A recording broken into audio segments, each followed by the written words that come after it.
What's going on, guys? So today what we're doing is, shout out to the homies out here, Devin and Adrian. They took my car out for dyno and test tuning, and it was breaking up a little at past like 12 pounds of boost. But what I'm thinking was it was bad grounding to my coil pack, so we fixed that up. Gonna go take it out for a rip at 12 pounds right now. If it holds up, we're gonna crank it a little bit, like 1 or 2 pounds, and do another pull to see if it holds up. If it holds up, then we could go for another test tuning and go for 19 pounds, because I'm trying to be like my boy A out here. We try to make like 480 out here, but that's what we're doing right now. So let's go take this bad boy out. It's so smooth, dude. Yeah. Start it right up. Let it warm up a little bit. You take this out, close all this. It's so dirty. Try to take this to the next drift event at Lock City, or actually Gigs is before Lock City. Move all this stuff out. I'll throw some clips also that Devin was able to send me while I was in Japan, while they were tuning it. We're gonna rinse and wash this off real quick. Super dusty. Huh? Oh no, I'm just gonna take it for a ride real quick. That's my definition of a car wash. I just want to drive this thing real quick, just to see if that was the problem with the grounding issue for the coil packs. Hopefully it was. Alright, we're just doing a quick little pull, making sure that it all holds steady. Hopefully it should. Oh shit, this thing is responsive, dude. Hell yeah. Dude, there's like no lag.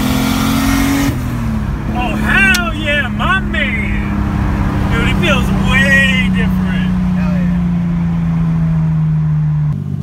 Alright, so that quick little pull right there was no breakup issue. AFR checked out good, like it should have, in 12 pounds. So we're just gonna increase it a little bit, just what, like a pound? Like a turn? One turn? It could equal like 2 or 3 pounds, but it's 2 max. Alright, and then Devin will be checking to make sure that the AFRs are good and everything.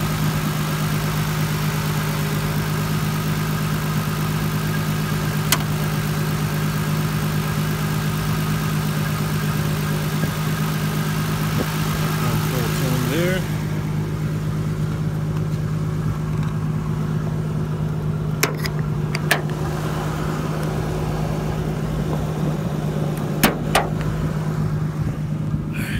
Spray to the car, guys. Make sure that it doesn't break up, and the AFRs check out.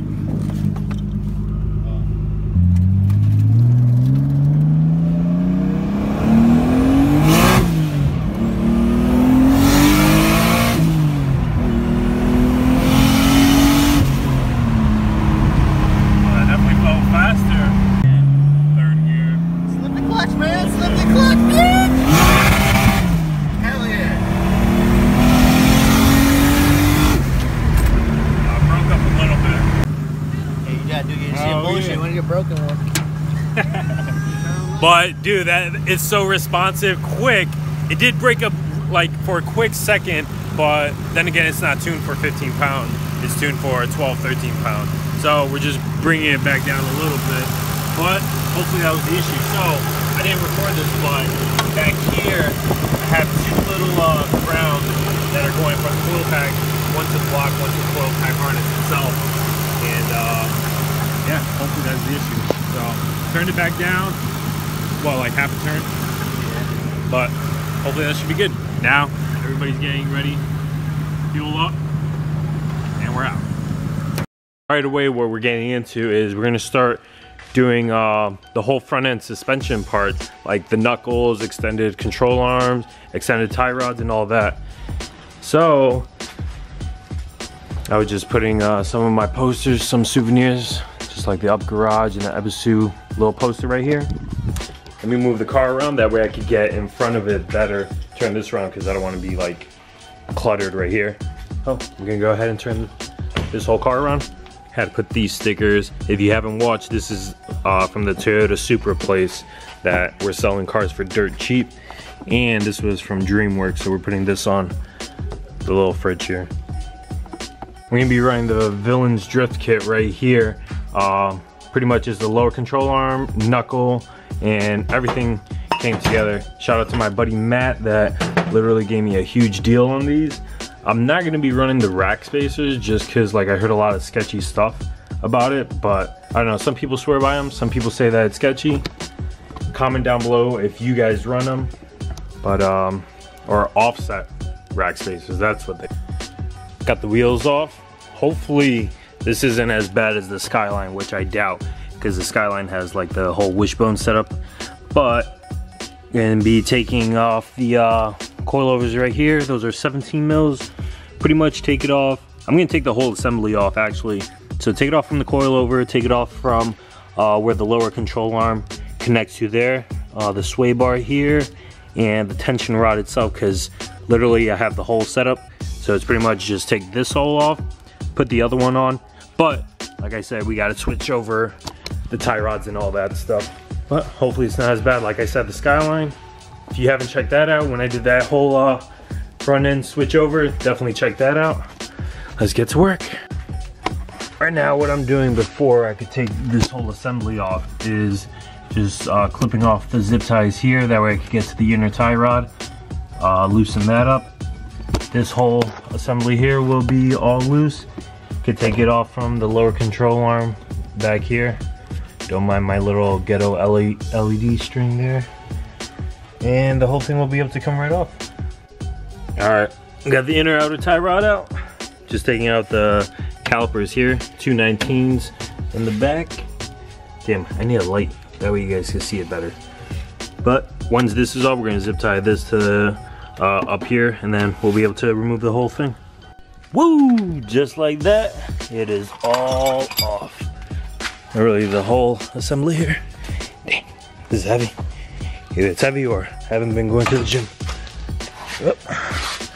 Bring all that back here. All right. Woo! That's heavy. Gotta take a minute because just saw the sun's out and it is nice.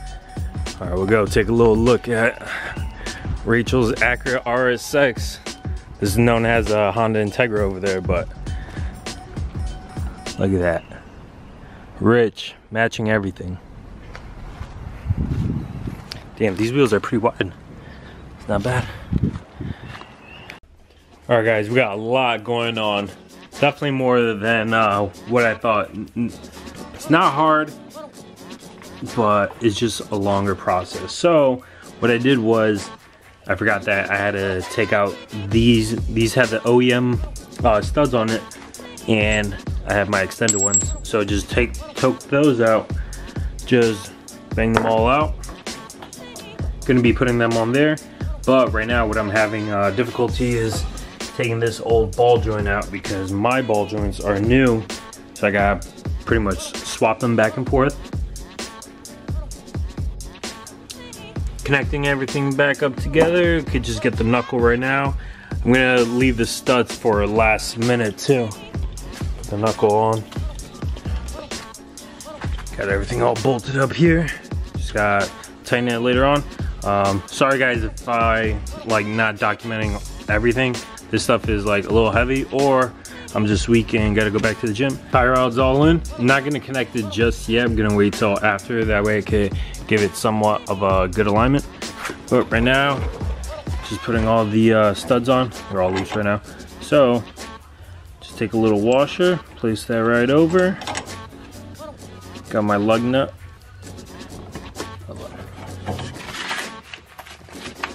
Just send it away.